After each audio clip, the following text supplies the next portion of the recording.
Kit lens দিয়ে বেশি blur. ভাই ডিএসএলআর ক্যামেরা কেনার পর কোনো লেন্স থাক বা না থাক, এই কিট লেন্স কিন্তু আপনার কাছে অবশ্যই আছে। আর আপনি চান এই কিট লেন্স দিয়ে বেস্ট ছবি তুলতে। কিট লেন্স কিন্তু বানানো হয়েছে শার্প ছবির জন্য। মোবাইলের মতো ছবি হবে কিন্তু খুবই ক্লিয়ার হবে। কিন্তু ভাই আমরা চাই এই কিট লেন্স দিয়ে বেস্ট কোয়ালিটি ছবি তুলব। তাহলে আজকের ভিডিওটা আপনার জন্য।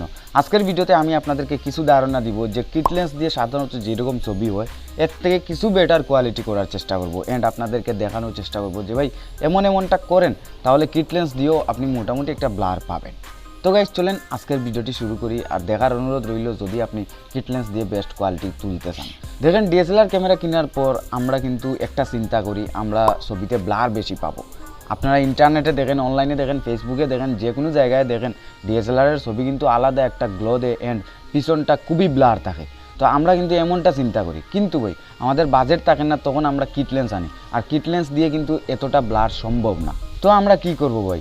তো ভাই দেখেন এই কিট লেন্স দিয়ে আসলে এতটা ব্লার পাওয়া সম্ভব না যেতটা আপনি আশা করবেন, যেতটা জুম লেন্সে মিলে, প্রাইম লেন্সে মিলে এতটা কিন্তু সম্ভব না। তবে এটা দিয়ে একদম খারাপও কিন্তু হয় না, মোটামুটি লেভেলের হয়, যেটা দিয়ে আপনি বছর দেড় বছর চলতে পারবেন। এরপরে আপনি প্রাইম লেন্স জুম লেন্স নিলেন, কিন্তু এই বছর দেড় বছর আপনি শিখলেন অ্যান্ড ওইটা দিয়ে মোটামুটি একটা ফটোগ্রাফি করলেন, তাহলে কিন্তু বেস্ট হয়।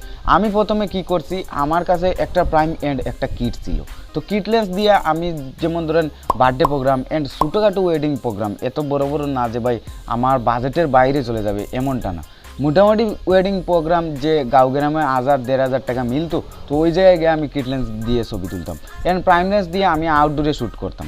তো বুঝতে পারছেন বিষয়টা, প্রথমে বছর দেড় বছর এইগুলা দিয়ে ইউজ করা বেটার। এরপরে আপনি 75-300 নেবেন। তো দেখেন 75-300 নিলেন আপনি ব্লারের জন্য, তো এই লেন্সটার মধ্যে স্টেবিলাইজ নেই, তো আপনার হাত শেক করবে, আপনি নতুন ইউজার। তো ভাই যখন আপনি ছবি তুলবেন মুখ ব্লার আসবে, এরকম অবস্থা অনেকের আছে। অনেক ক্যামেরা ইউজার আমাকে SMS দিয়েছে ভাই ব্লার হয়েছে, তো এরকম সমস্যা আপনার দেখা দিবে। তো আমি মনে করি প্রথমে আপনার এই 50mm প্রাইম লেন্স অথবা কিট লেন্স এই দুইটাই ইউজ করেন বছর দেড় বছর, পরে না হয় আপনি অন্য কিছু দিয়ে ট্রাই করবেন। ওকে, তাহলে চলুন এবার আপনাদেরকে প্র্যাকটিক্যালি দেখাই কীভাবে আসলে ব্লার করতে হয়। ভাই প্র্যাকটিক্যালি দেখানোর আগে আপনাদেরকে ব্লারের বিষয়টা বোঝাতে চাই, আসলে ডিএসএলআর কীভাবে ব্লার করে বা ডিএসএলআর ক্যামেরাতে কীভাবে ব্লার হয় এটা বোঝা কিন্তু আগে জরুরি। দেখেন আপনার সাবজেক্টকে যত কাছাকাছি রাখবেন ক্যামেরার এন্ড ব্যাকগ্রাউন্ডটা যত দূরে থাকবে তত আপনার ছবিটাতে ব্লার আসবে। ক্লিয়ার বুঝতে পারছেন না? ওকে, এবার আপনাদেরকে ক্লিয়ারলি বুঝিয়ে দিই। যেমন ধরেন আমি সাবজেক্ট এন্ড আমার ব্যাকগ্রাউন্ডটা এই দেওয়ালটা আছে, এই দেওয়ালটা আমার কাছাকাছি, তার জন্য কিন্তু এটা ব্লার নয়। যদি আমি এই দেওয়ালটাকে 10 হাত বা 15 হাত 20 হাত দূরে রাখতাম তাহলে কিন্তু এখানে কিছু ব্লার দেখা যেত। যেহেতু এটা মোবাইলের ক্যামেরা এতটা ব্লার হবে না, তবে ব্লার কিন্তু হইতো। তো ভাই এই ডিএসএলআরের ক্যামেরা সেম একইভাবে কাজ করে। আপনি যতটা দূরে আপনার ব্যাকগ্রাউন্ডটা রাখবেন ততটা ব্লার বেশি হবে। যেমন ধরেন আপনি হাওরে গিয়ে ছবি তুলতেছেন, পাহাড়ে গিয়ে ছবি তুলতেছেন, ওই জায়গায় কিন্তু ব্যাকগ্রাউন্ডটা ব্লার বেশি হয়। কারণ কি জানেন, খোলা ময়দান থাকে অ্যান্ড ব্যাকগ্রাউন্ডটা অনেক দূরে থাকে, অনেক দূরে, তার জন্য এখানে কিন্তু ব্লারটা একটু বেশি দেয়। অনেক সময় আমাকে এটা কমেন্ট করেন অনেকে যে ভাই আমি জাফলংয়ে গেছি, কক্সবাজারে গেছি, অনেক ব্লার আইছে, কিন্তু আমি যখন বাড়িতে ছবি তুলি তখন তেমন ব্লার দেয় না। তো ভাই এইটার জন্য মূলত আপনার ব্যাকগ্রাউন্ড যত দূরে থাকবে তত ব্লারটা বেশি হবে, আর যত কাছাকাছি তত ব্লার কম। এবার আপনি কিট লেন্স দিয়েও ঠিক এমনটা, তবে জুম লেন্স অ্যান্ড প্রাইম লেন্সের ক্ষেত্রে একটু ভিন্ন, কারণ এই লেন্সগুলোই ভাই জাস্ট ব্লারের জন্য তৈরি করছে। তো বুঝতে পারছেন, এইগুলা দূরে রাখেন বা কাছাকাছি রাখেন ব্লারই দিবে। তবে এই ধরনের লেন্স দিয়ে আপনি এইরকম ব্লার সম্ভব ভাই। ওকে চলেন এবার আপনাদেরকে প্র্যাকটিক্যালি দেখাই। ওকে ভাই, আপনাদের প্র্যাকটিক্যালি দেখানোর জন্য এখানে আমি একটা সাবজেক্ট রাখছি, আর ব্যাকগ্রাউন্ডটা কিছু দূরে আছে, এতটা দূরে কিন্তু না। এরপরও আপনাদেরকে মোটামুটি ব্লার করে আমি দেখাবো কিট লেন্স দিয়ে। দেখেন এখানে আমি কোনো সেটিং করি নাই, যেরকমটা আছে এরকমটা, কারণ সেটিংয়ের কোনো দরকার হয় না ভাই। আর এই সেটিংয়ে কিন্তু এতটা ব্লার ডিপেন্ড করে না, সব কিছু ডিপেন্ড করে আপনার ব্যাকগ্রাউন্ড আর আপনার লেন্সের মধ্যে। ওকে চলেন এবার আপনাদেরকে ছবি তুলে দেখাই। দেখেন 18-55 লেন্স, এটা যদি আমি জুম না করি তাহলে দেখেন কীরকম ছবি হয়। ওকে, আমি আসলে ভিউ ফাইন্ডার দিয়ে তুলে নিব, তাহলে আপনাদের সময়টা বাঁচবে, তাড়াতাড়ি ছবি তোলা যাবে।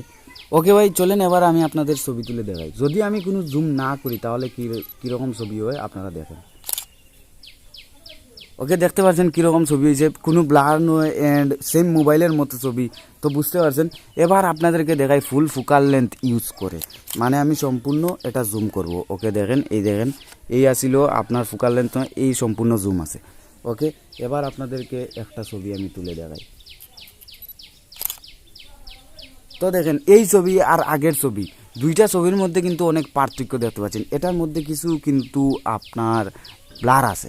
ওকে, এবার আপনাদেরকে আর একটা বিষয় বুঝাই, মানে যত কাছাকাছি মানে যত জুম তত আপনার ব্লার। তবে একটু সামনে গিয়ে আমি আপনাদের আরেকটা ছবি তুলে দেখাই। ওকে ওকে, এবার এই ছবিটা দেখেন, এই ছবিটা দেখেন আরও একটু কিন্তু ব্লার দিছে। এবার যদি ব্যাকগ্রাউন্ডটা আমি কিছু দূরে রাখি আর যদি ছবি তুলি তাহলে কীরকম হয় এটাও আপনাদেরকে দেখিয়ে দিই।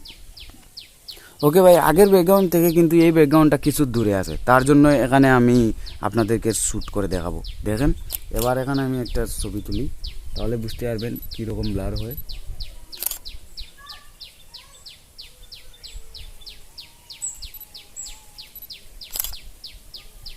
দেখেন আগের থেকে কিন্তু এখানে আরও কিছু ব্লার বেশি দিছে। ওকে, এবার আপনাদেরকে আরও ব্যাকগ্রাউন্ড দূরে কিছু ছবি তুলে দেখাই, মানে আরও কিছু ব্যাকগ্রাউন্ড দূরে থাকবে। ওকে ভাই, এখানে কিন্তু ব্যাকগ্রাউন্ড কিছু দূরে আছে, দেখেন কিছু ব্যাকগ্রাউন্ড দূরে আছে আগের থেকে। তো এই ছবিগুলো আমি আমার ভিডিও ডিসক্রিপশন বক্সে বা ফার্স্ট কমেন্ট বক্সে প্রিন্ট করে দিয়ে দিব গুগল ড্রাইভে, আপনারা সরাসরি ছবিগুলো দেখবেন। ওকে, এখানে আমি ফুল ফোকাল লেন্থ ইউজ করে আমি কিছু ছবি তুলে দেখাই, এই ব্যাকগ্রাউন্ডটা কিছু দূরে আছে। ওকে দেখেন এবার এই ছবিটা দেখেন, এই ছবিটার মধ্যে কিন্তু মোটামুটি ফুললি একটা ব্লার আছে। তো ভাই বিষয় বুঝতে পারছেন, এই ছবিগুলো আমি গুগল ড্রাইভে আপলোড করে ফার্স্ট কমেন্টে দিয়ে দিব, আপনারা সরাসরি দেখবেন, বুঝবেন আসলে কোন ছবিটা বেস্ট এন্ড ব্যাকগ্রাউন্ড দূরের ছবিটা বেস্ট না ব্যাকগ্রাউন্ড কাছাকাছি ছবিটা বেস্ট আছে। ওকে, এবার আপনাদেরকে আরেকটা ছবি তুলে দেখাই।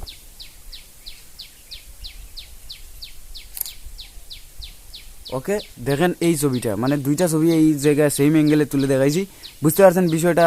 ছবিগুলো অবশ্যই প্রিভিউ করে দেখবেন ভাই, তাহলে বুঝতে পারবেন আসলে কোনটা বেস্ট হয়েছে।